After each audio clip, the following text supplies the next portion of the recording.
Les voy a invitar a abrir las Biblias en el primer libro de Samuel. En el primer libro del profeta Samuel,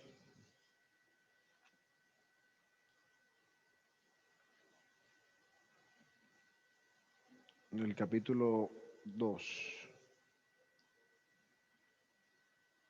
Primer libro de Samuel, capítulo 2.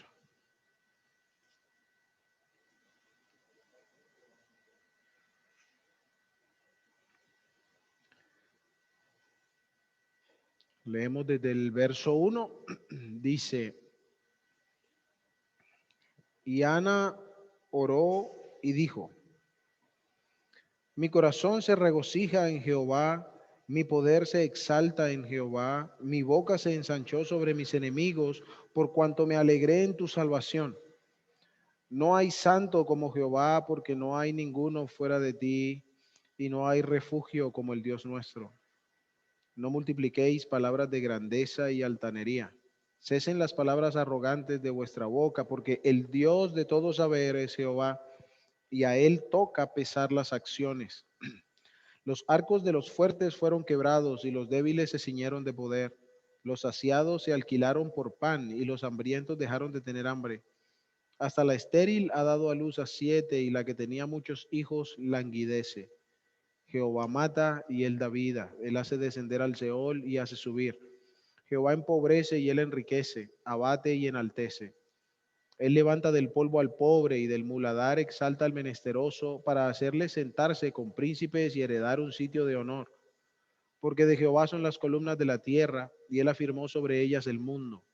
Él guarda los pies de sus santos, mas los impíos perecen en tinieblas, porque nadie será fuerte por su propia fuerza. Delante de Jehová serán quebrantados sus adversarios, y sobre ellos tronará desde los cielos. Jehová juzgará los confines de la tierra, dará poder a su rey, y exaltará el poderío de su ungido. Y el Cana se volvió a su casa en Ramá, y el niño ministraba a Jehová delante del sacerdote Elí. Que el Señor hable a nuestras vidas, ¿cierto? Por medio de su palabra. Vamos a orar. Padre bueno, gracias damos por tus misericordias para con nosotros. Gracias, Señor, porque no hay otro como tú, porque eres grande, fuerte, temible, poderoso, magnífico. Gracias, Señor, porque en ti hay perdón para que seas reverenciado. Gracias, Padre, porque en ti está la sabiduría y la enseñanza. Tú gobiernas sobre todo. A ti todo pertenece, Señor. Te alabamos y te bendecimos por haberte dado a conocer, por haberte manifestado eh, continua, insistentemente a aquellos que un día te dimos la espalda en el huerto del Edén. Gracias, Padre, por actuar con profunda gracia y misericordia, buscando rescatar al hombre de su perdición inminente. Gracias, Señor, por el privilegio que nos das esta noche de estar delante de tu presencia, de que nuestros corazones sean alentados por ti, de que aquellos que están en tinieblas puedan escuchar el Evangelio de la luz gloriosa de Cristo Jesús, rogándote, Señor, que conforme a tus misericordias los corazones puedan caer rendidos, Señor, ante aquel que es anunciado, que aún nuestros corazones, los de tus hijos, puedan ser estimulados, Señor, constriñidos por la grandeza de este amor manifestado para con nosotros. Gracias te damos por Cristo Jesús, el autor y consumador de nuestra fe, el único mediador entre tú y nosotros, aquel que llevó en sí mismo, en su cuerpo, nuestros pecados sobre el madero, para que hoy la esperanza del perdón esté disponible a todo aquel que cree. Rogamos entonces que haya corazones trasladados de las tinieblas a tu luz admirable en esta noche por el poder con el que solo tú puedes transformar las vidas. A ti recurrimos, a ti nos encomendamos, Señor, es tu evangelio, es tu poder, suplicamos que no encuentre estorbo en los corazones para honra y gloria tuya. Rogamos tu dirección, Señor, para cada uno de nosotros, en mi boca al hablar y nuestros corazones para escuchar. En el nombre precioso de tu Hijo amado Cristo. Amén. Muy bien, encontramos aquí en el Salmo un relato de Ana, una oración, un cántico, de alguna manera.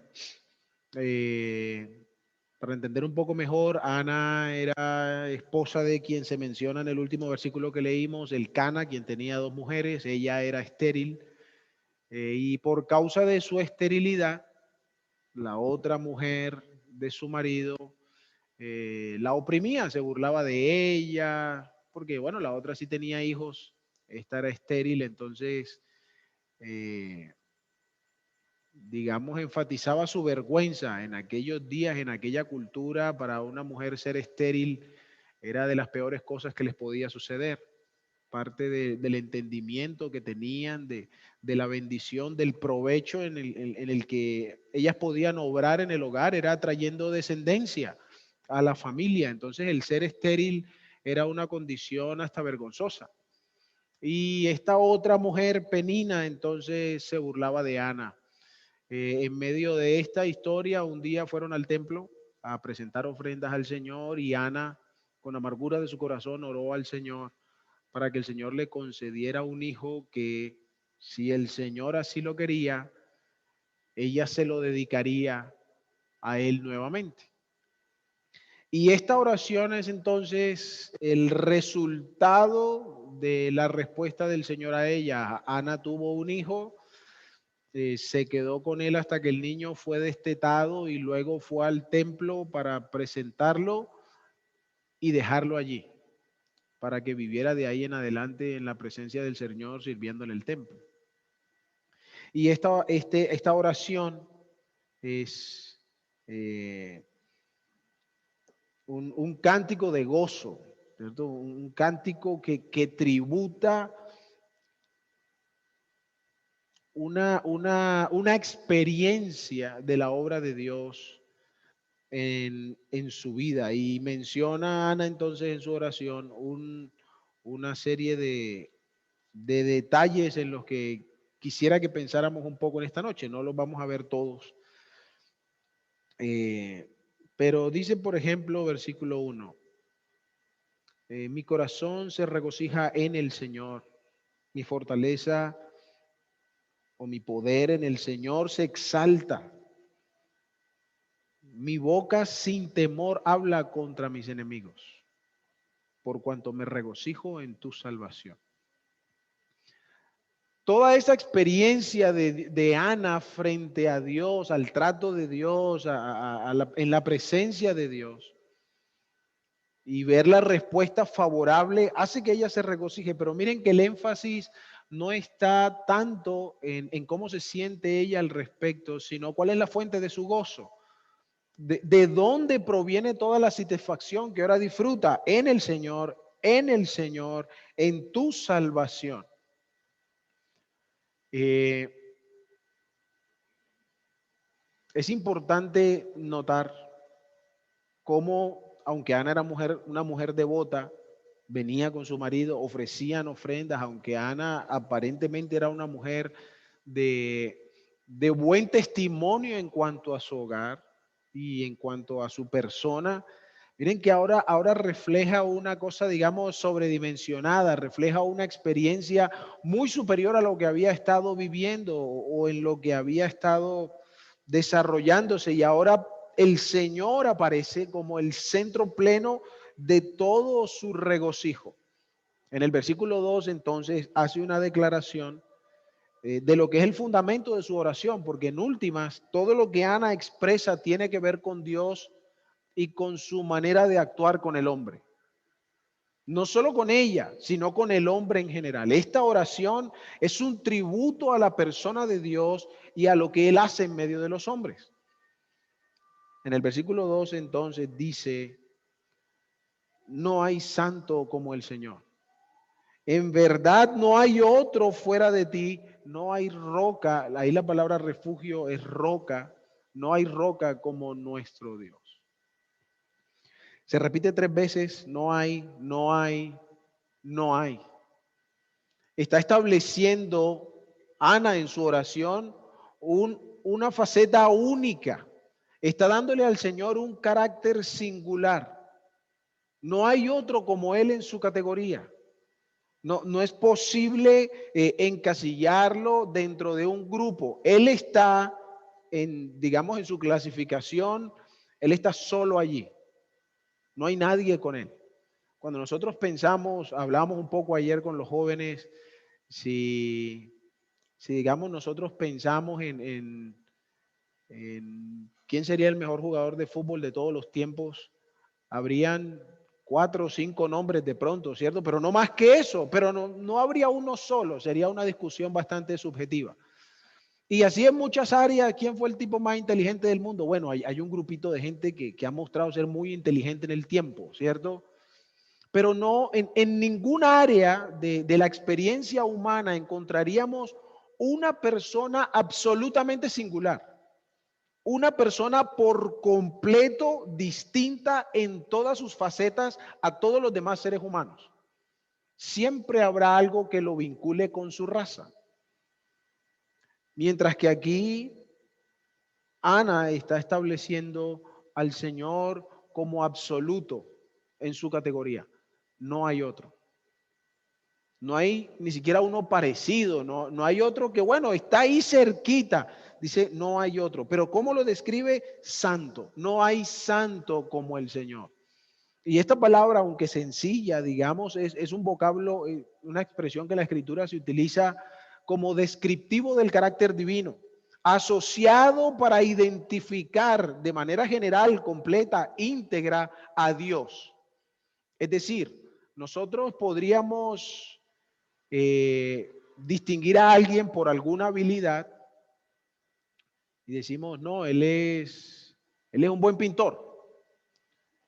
Pero el que sea buen pintor no hace que sea bueno en todo lo demás. Puede ser hasta mala persona, pero es un buen pintor. ¿Sí me hago entender? En este caso, este vocablo describe íntegramente a Dios. No hay cosa de Dios que esté fuera de esta categoría. Y todo lo que Dios es, expresa su santidad, expresa su singularidad, expresa lo único que es, lo distinto que es a cualquier otro ser en el universo. No hay santo como el Señor. Ahora, ¿por qué? Porque, bueno, no hay otro fuera de ti. Es la segunda frase, ¿cierto? No hay otro fuera de ti. Y dice, y no hay roca, que pareciera que está hablando de otras cosas, pero realmente no. No hay roca, no hay refugio como el Dios nuestro. La palabra roca era sinónimo de resguardo, de refugio, de fortaleza, de solidez, de seguridad. Es una palabra con la que se identifica a Dios en varios otros lugares de la Escritura. Uno que a mí me gusta mucho es Deuteronomio capítulo 32. Versículo 4. Me gusta tanto que me perdió el comienzo. No hay roca. No, ya me confundí con ese. Vamos a leerlo. Él es la roca, si es que comienza. Él es la roca cuya obra es perfecta. Todos sus caminos son rectitud. No hay iniquidad en él.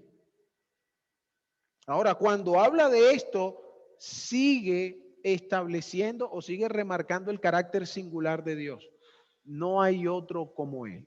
Él es tan distinto, Él es tan magnífico, Él es tan perfecto, tan único y digno de toda confianza. Porque esta palabra roca, en últimas, su implicación es esa, que es digno de absoluta confianza. No hay nada en Él que defraude. Así como bueno, para muchos pueblos, pero particularmente el pueblo de Israel y habitantes aledaños, las rocas se convertían, las cuevas en medio de las rocas, habitar en medio de las peñas se convertía en un sinónimo de confianza para perseverar en medio de una guerra. Eran sitios que proveían cierta confianza a la hora de enfrentar a los enemigos. Bueno, es la misma imagen que quiere transmitir esto aquí. Él es tan único, Él es tan singular y digno de toda confianza. No hay nada en Él que defraude. Entonces no es una singularidad negativa, no es que es único en una cosa totalmente mala, sino que de lo mejor que hay en este mundo, nada se compara con Él, porque Él es absolutamente superior. Absolutamente superior. Y entonces describe de ahí en adelante, partiendo de esta premisa, cómo el hombre debe responder ante un Dios como este. ¿Qué debe haber en la mente del hombre frente a un Dios que está por encima de todo y de todos? Ella ya ha hablado en el versículo 1 de su experiencia y más adelante mencionará algunas cosas directamente ligadas a su experiencia. Pero como les dije, ella no es tanto de ella, aunque ella tiene la razón, ¿cierto? Para entonar en oración esta alabanza. Lo que Ana nos expresa es cómo el hombre debe considerar el estar frente a un Dios como este. Ella dice, por ejemplo, o dice la escritura aquí en el versículo siguiente, no multipliquéis palabras de grandeza y altanería. Cesen las palabras arrogantes de vuestra boca, porque el Dios de todo saber es Jehová, y a Él toca pesar las acciones. Dice la versión de las Américas, no os jactéis más con tanto orgullo. No salga la arrogancia de vuestra boca. Claro, en la imagen tenemos a una mujer que está siendo oprimida, ¿cierto? Por la compañera de su marido, que sí tiene hijos y que se burla de ella porque no tiene, y que la humilla porque no tiene. Pero una vez más, miren que ella no se dirige directamente a Penina, se llamaba la otra señora, aunque seguramente estaba en su mente. Pero frente a este Dios tan magnífico, en el cual el que se refugia en él, el que se acerca a esta roca, no será defraudado, entonces dice, el hombre no puede dejarse llevar por su orgullo frente a un Dios como este, porque este Dios puede cambiar todo. Ella era estéril, no había tratamiento médico que le curara eso, pero este Dios le dio un hijo. Bueno, no solo le dio uno, luego tuvo más, pero le dio este que ella pidió, siendo estéril. Entonces, ¿cómo quedó la que se estaba burlando? Ahora, ¿qué le dice? Ahora, ¿cómo se burla? Y dice ella, no se jacten más con tanto orgullo. No salga la arrogancia por vuestra boca. Y para ir haciendo conexiones con nuestra realidad, hay dos cosas que quisiera resaltar antes de seguir. Primero, la consideración de quién es Dios.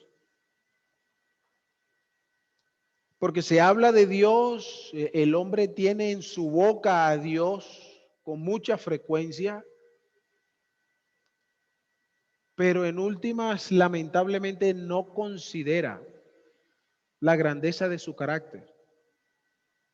No considera lo distinto que es, no considera lo magnífico que es, no considera lo impresionante de su carácter como para responder como se merece. ¿Qué es lo que hace el hombre? Versículo 3. Aún a pesar de que Dios ha hablado muchas veces de muchas maneras y ahora lo sigue haciendo, hablando de Cristo por medio de su palabra, del Evangelio, ¿Cómo responde el hombre? No, no me interesa, no me sirve, más adelante, eso es para los presos, eso es para cierto tipo de personas, etcétera, etcétera. ¿Y qué es lo que está sucediendo? El hombre está actuando con arrogancia, con orgullo delante de Dios. El hombre está multiplicando palabras con las que pretende ponerse por encima de Dios.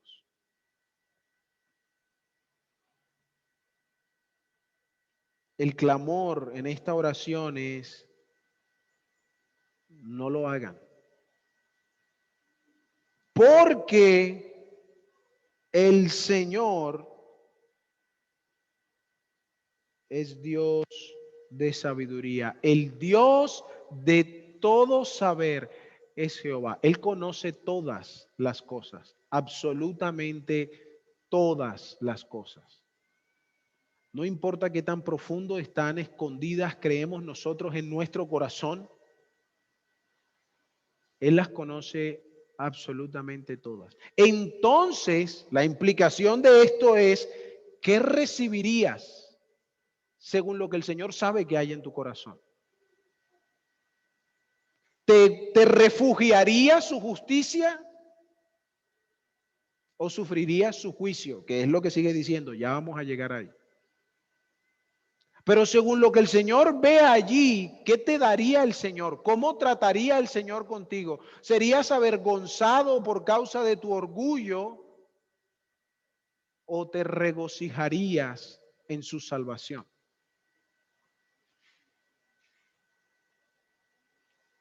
Y dice el final del versículo 3: y por él son pesadas las acciones. Es una responsabilidad suya. Es algo que no corresponde a ningún otro ser humano en el sentido último, sino a Dios. Él lo conoce todo y a Él le toca pesar las acciones. Entonces, no hay manera de engañarlo, ¿cierto? Porque nosotros a veces hacemos cosas mal hechas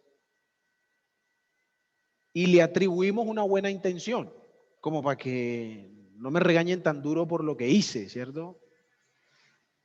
Pero Él conoce todo y no hay argumento que le demos que lo pueda engañar.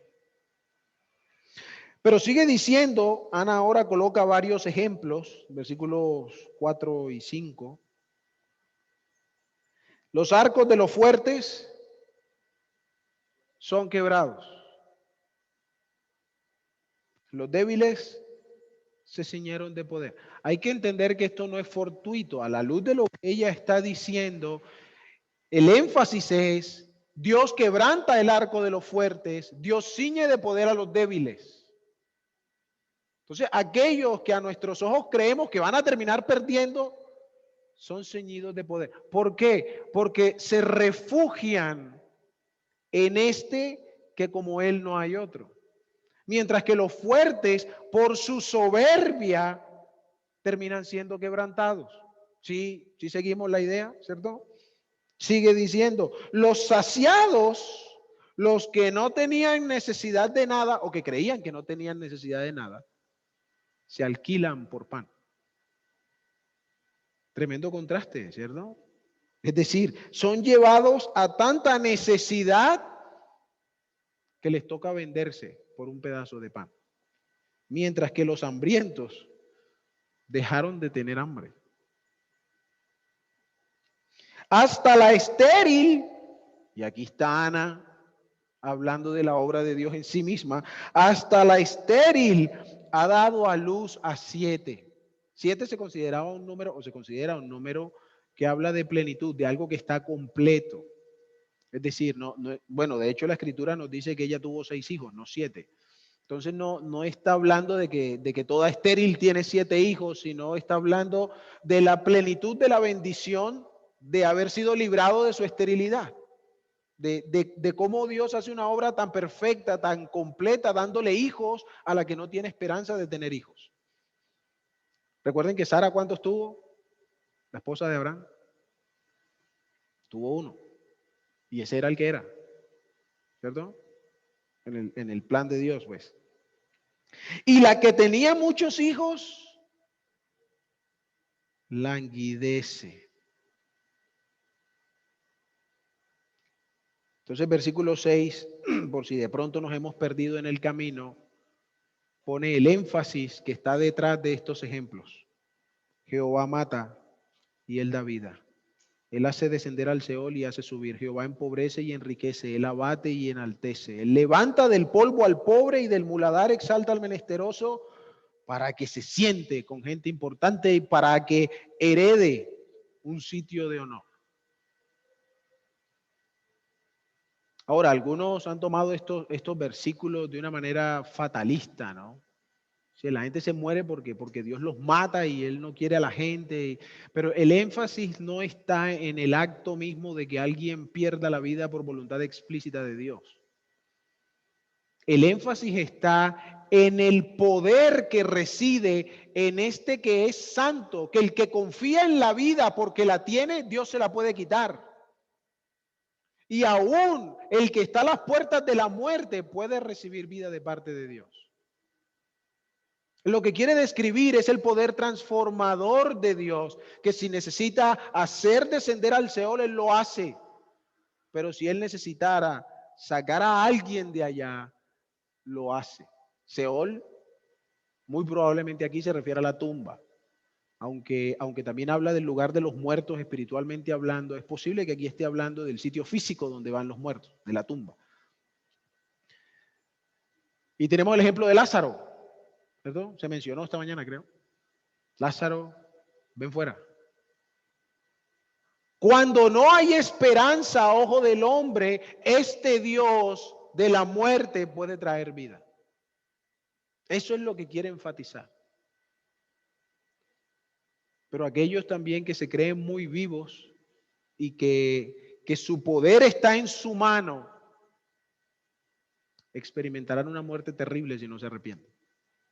Y terrible no en el sentido de la forma de la muerte, terrible porque la muerte segunda es un sitio de eterno sufrimiento del cual no hay escapatoria. Sigue diciendo, versículo 8 al final, porque de Jehová son las columnas de la tierra y él firmó sobre ellas el mundo. Esta es una expresión de la poesía hebrea. No necesariamente es que pensaran que la tierra tenía unos postes donde la colocaban, sino para hablar de la solidez, para hablar de la firmeza que ella tenía, que comprendían, tenía la tierra. Y dice, de Jehová es aquello que hace que esta tierra esté firme. La implicación es, si Él lo quiere quitar, esta tierra pierde su firmeza. Es decir, está enfatizando que el poder absoluto reside en Dios. Mientras que el hombre cree que en su mano está el poder. Dice versículo 9, Él guarda los pies de sus santos, mas los impíos perecen en tinieblas. Ahora avanza un poquito a un terreno más espiritual, por decirlo así, hablando de la condición de cada uno, y dice, Él guarda los pies de los suyos, pero los malvados, los impíos, perecen en las tinieblas. Y miren otra vez, porque nadie será fuerte por su propia fuerza. Dice el libro de los Salmos, nadie podrá redimir el alma de su hermano. Nadie podrá pagar por nadie el rescate de su vida. No hay forma, no hay manda, no hay costumbre que permita la redención de uno. No hay fuerza en el hombre, nadie será fuerte por su propia fuerza. No hay fuerza en el poder del hombre para cambiar las realidades espirituales. Ese poder solo reposa en aquel que no hay santo como Él, que no hay otro como Él, que no hay un refugio, una roca como Él. ¿Por qué entonces el hombre, versículo 3, permanece siendo arrogante, creyendo o pretendiendo más bien buscar métodos alternos para cambiar las realidades espirituales? Porque el hombre insiste en ir en contra del Todopoderoso, creyendo que tiene fórmulas propias a través de las cuales haga una diferencia en su eternidad. Ahora, este relato está muy lejos de ser trágico.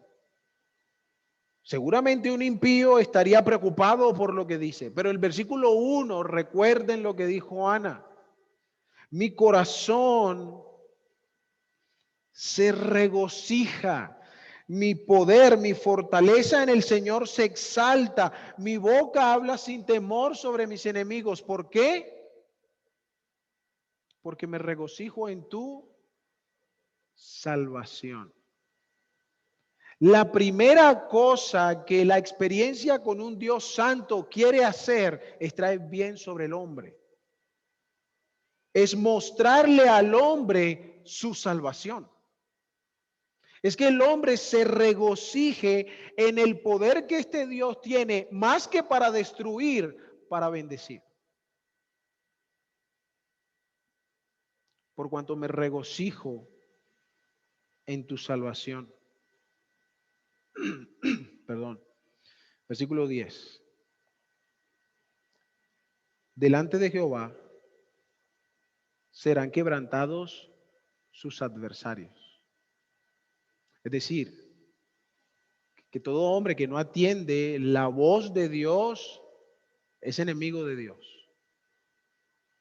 Y por lo que leemos aquí, ningún enemigo de Dios prevalecerá delante de él.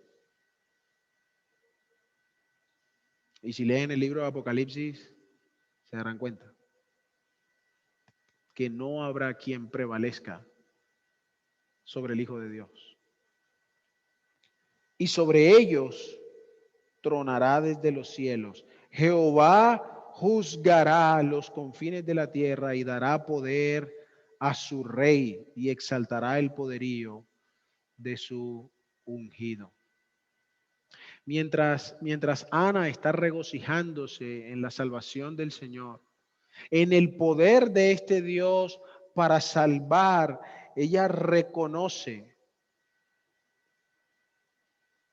que esta bendición que tiene es resultado de la justicia de Dios como juez justo sobre todas las cosas. Ahora, ella no está entendiendo que lo merezca, porque cuando ustedes miran en el capítulo 1 su oración, se dan cuenta que ella no está haciendo ninguna exigencia. Ella está atribulada de espíritu y está rogando al Señor que obre misericordiosamente sobre su vida. Pero esto que Dios ha hecho es una expresión de su justicia, una expresión de que Él atiende a los quebrantados, que Él vela por los oprimidos, que Él está dispuesto a librar a aquellos que se sienten en opresión, que están en opresión. Y eso no es muy distinto a lo que el Señor dijo a los fariseos: es que yo no he venido a llamar justos, no porque los haya, sino porque hay unos que creen que están tan libres como quieren.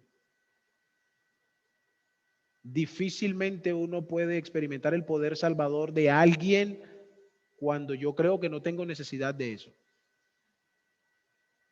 Yo he venido a llamar pecadores al arrepentimiento. El oprimido tiene esperanza en este santo. El oprimido es llamado a clamar a este refugio como ninguno y experimentará su liberación. Y si lo experimentó Ana en una situación, aunque milagrosa, de esta vida natural, ¿cuánto mayor poder tiene aquel que juzgará los corazones? Recuerden lo que vimos, versículo 3. Lo sabe todo y a él le toca pesar las acciones. Jeremías 17:9. Engañoso y perverso es el corazón más que cualquier otra cosa. ¿Quién lo conocerá? Versículo 10. Yo, Jehová, que escudriño la mente y el corazón y que lo pruebo para darle a cada uno según sus obras. Si vamos a atender la voz de este Dios Santo, hemos de reconocer que si Él examina nuestro corazón, somos culpables en el juicio. Pero si hemos de ver el poder de este juez, clamaremos por su liberación. Clamaremos porque su salvación se manifieste sobre nosotros. Y es la esperanza con la que termina el versículo 10. Dará poder a su rey y exaltará el poderío de su ungido, mirando en el futuro cuando el Señor Jesucristo venga a vencer a todos sus enemigos. Entonces no es una cosa que quedó en el pasado, no es una cosa que disfrutarán en el futuro, es una realidad de que Cristo es juez y Él hará juicio y su poder será exaltado. Él no va a quedar mal, pero en todo tiempo llama primero a los hombres para que experimenten su salvación. Llama a todo ser humano para que disfrute de su salvación. ¿Responderás tú hoy? ¿Aceptarás tal bendición o seguirás siendo presa del juicio que pesa sobre tu corazón?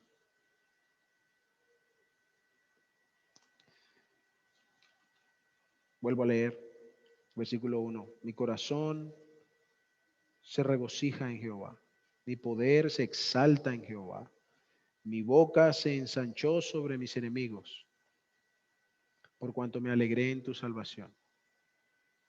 No hay santo como Jehová. Oh Dios, el Padre de la gloria, te ruego que cada corazón pueda considerar tu majestad, tu singularidad, tu magnífico poder.